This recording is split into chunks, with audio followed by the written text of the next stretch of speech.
lang ito. Parang bahay natin ito. So, meron tayong digital reader, yung anong binasa nito, yun yung nandoon sa ating metro. Ito, meron tayong bulb, mayroon tayong receptacle, meron tayong mga switch dyan, may saksakan. So, pag i-on ko ito, makikita natin ang voltahe na pumapasok sa bahay niyo. Kasi nakakonect yan. Sa inyo to eh. So, 237 yung voltahe po ninyo. Galing sa Meralco yan. So, wala pa po tayong nilagay, wala pa tayong sinasak. So, zero pa po. 0 yung mga wattage. Ito yung wattage, ito yung kilowatt wattage yan siya. Kapag i-on ko po yung etong ilaw. Yan. Yan po ay 69.3. Ayan, 69.5. Yan, nagtatako siya ng ganyan. Ngayon, wag na kasi ito pala siya.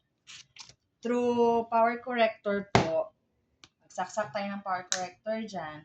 Bababa po siya. Yan. Kaya 10 na lang po. So, galing ng 60, 10 na lang. 10 na lang po siya.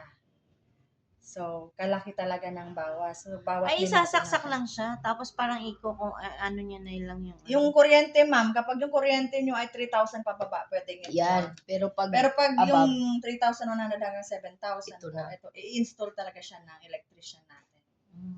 Ito po siya.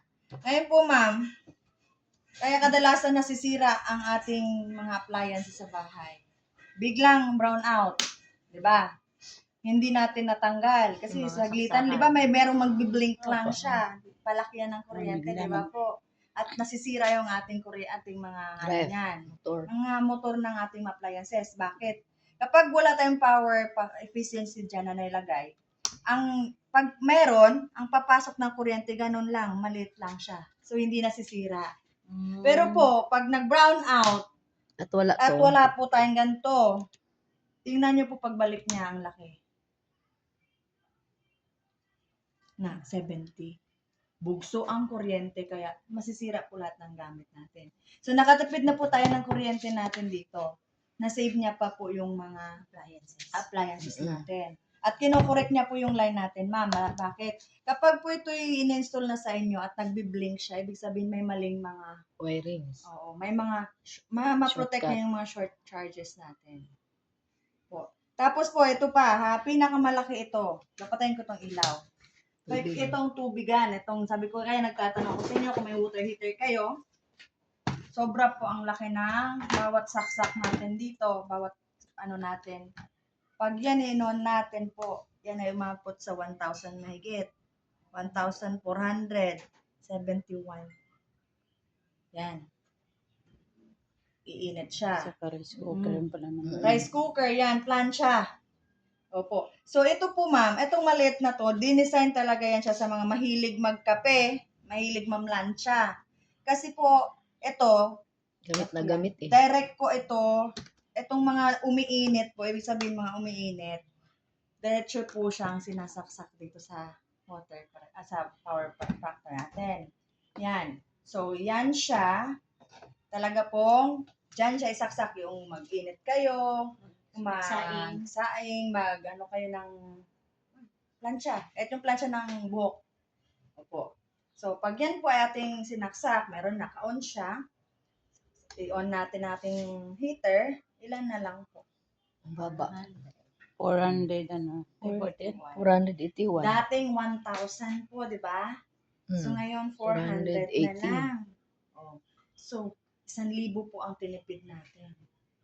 So, dito pa lang po makikita na natin na yan lang po ang konsumo niya. So, yan lang po talaga ang i-reading doon sa ating Metro Road. Maliit talaga po. Diba nakita niya naman yan? Ayan siya. So, at saka, di wala tayong pangamba kasi 6 years yung warranty. Re-replace po siya ng company. Basta wag niyo pong walain sa loob, meron siyang warranty card. Pag halimbawa po yung ganyan sinasabi niya for yung mga above 7,000 ang kuryente. Saan po yan? And paano po namin yan? Paano bababa? Kung halimbawa ganyan nakasaksak lang. Pag kayo po Install kasi yan. po, I-install i-install na yan nga siya. pala, sorry. Opo, i-install yan siya. Ito po yun. 50 lang po megafarad. Ito. kapag po ang bill natin ay 3,000 below.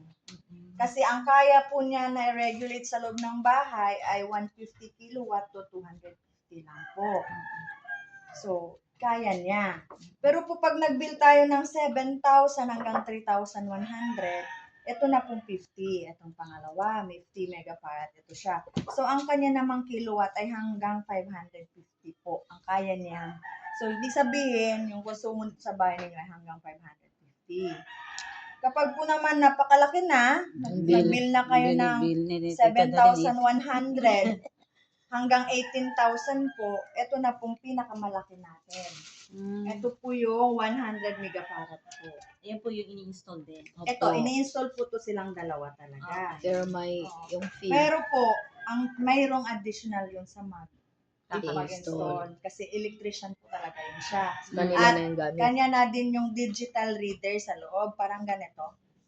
May digital po sa loob na ganito po siya. Pagka nakakabit na siya sa bahay, ang dami na po namin nakabitan. Kasi mga kahapon, sabi ko, ma'am, magkano mga kuryente mo? Kasi ang dami na po talaga kasi sa